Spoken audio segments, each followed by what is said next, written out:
Tudo bem, pessoal? Vamos lá para mais uma videoaula. Hoje vamos estar trabalhando o volume 1, unidade 2, números primos e números compostos, né? Então vamos ver o que são números primos e números compostos. É importante a gente ver essa parte de números primos, porque mais para frente nós vamos precisar desses conceitos para resolver alguns probleminhas, tá? Então, o que são números primos? Os números naturais que apresentam apenas dois divisores distintos, ou e o próprio número, são chamados de números primos. Então, seja, todo número que ele é divisível apenas por e por ele mesmo, então ele é número primo. Veja alguns números primos aqui, ó. Então eu coloquei aqui até o 12, né? Do 1 ao 12 quais são os números primos, né? Então eu coloquei aqui, ó, os divisores, ó. Divisor de 1 é só ele mesmo. Então eu digo que o número 1 ele não é primo, tá? Porque ele só é divisível por 1, tá? Que é ele mesmo. O 2 é divisível por 1, porque 2 dá para dividir por 1, e por ele mesmo. O 3 por 1 e por ele mesmo. O 4 já não é primo, ó. Por quê? Porque além do 1 ele é divisível por 2 também, tá? Então eu digo que ele não é primo, eu digo que ele é composto, tá? Próximo slide lá a gente vai ver os números compostos.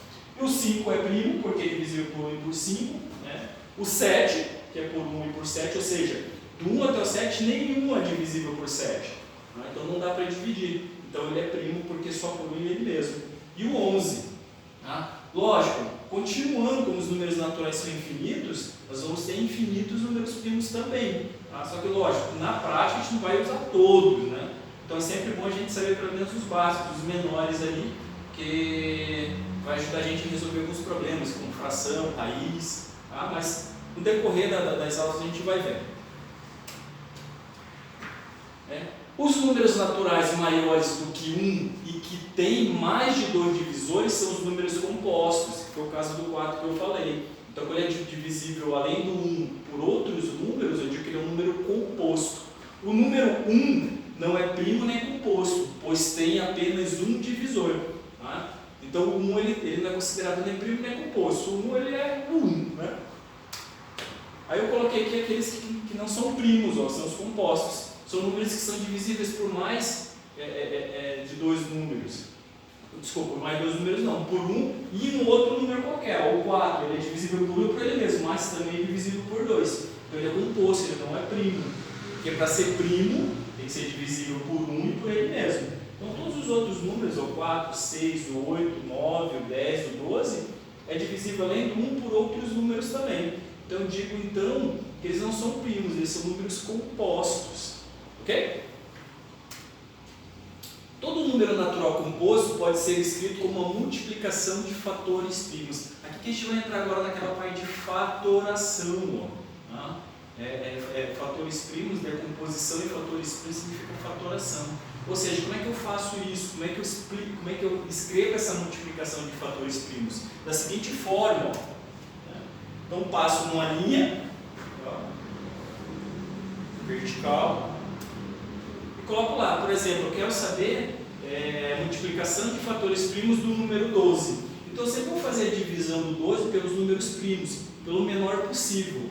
Lembrando lá, o 1 ele não é primo nem composto. Então, o menor número primo é o 2. Tá? Então, quando o número par, eu sempre vou começar a divisão, eu tenho que fazer uma divisão por 2. Essa divisão ela vai ser feita até que o resultado que esteja desse lado esquerdo seja 1. Aí eu vou determinar a minha multiplicação de fatores primos, ou seja, a fatoração. Tá? Então, como 12 é par, eu vou dividir por 2. Então, 12 divididos por 2 é 6. O 6 também ainda é par. Então, eu continuo fazendo divisão por 2. Ó. 6 divididos por 2, eu vou ter o 3. Agora, o 3, ele não é divisor de 2. Ó. O 3 ele é primo, então ele só é divisível por 1 e por ele mesmo. Então eu faço 3 por 3, aí eu cheguei no resultado de 1.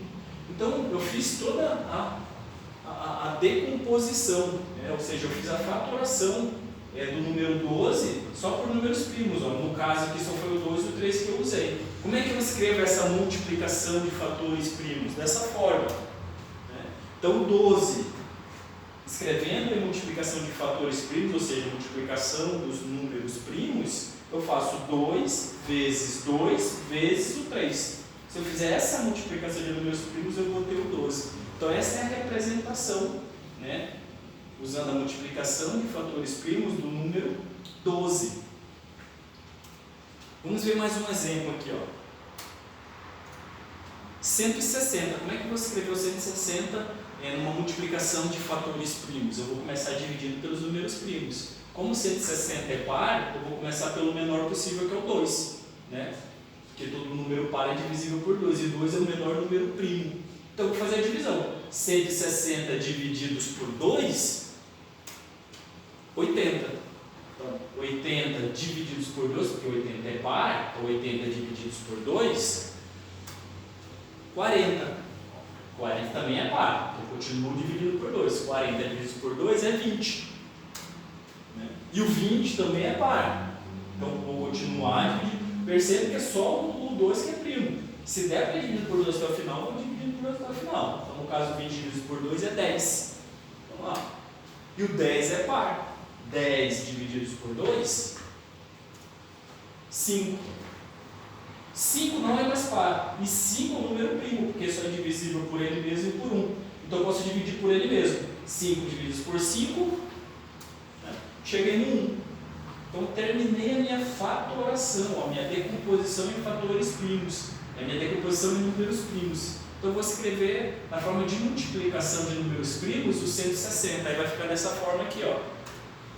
160 é igual a 2 vezes o 2, vezes o 2, vezes o 2, vezes o 2, vezes o 5. Efetuando essa multiplicação de números primos, tá, eu obtenho o número 160. Tudo bem, gente? Então é isso, pessoal. Tá? Bem tranquila essa aula, né? Números primos e números compostos. Espero que tenham entendido. Qualquer dúvida a gente vai conversando na sequência. Até mais e a próxima aula.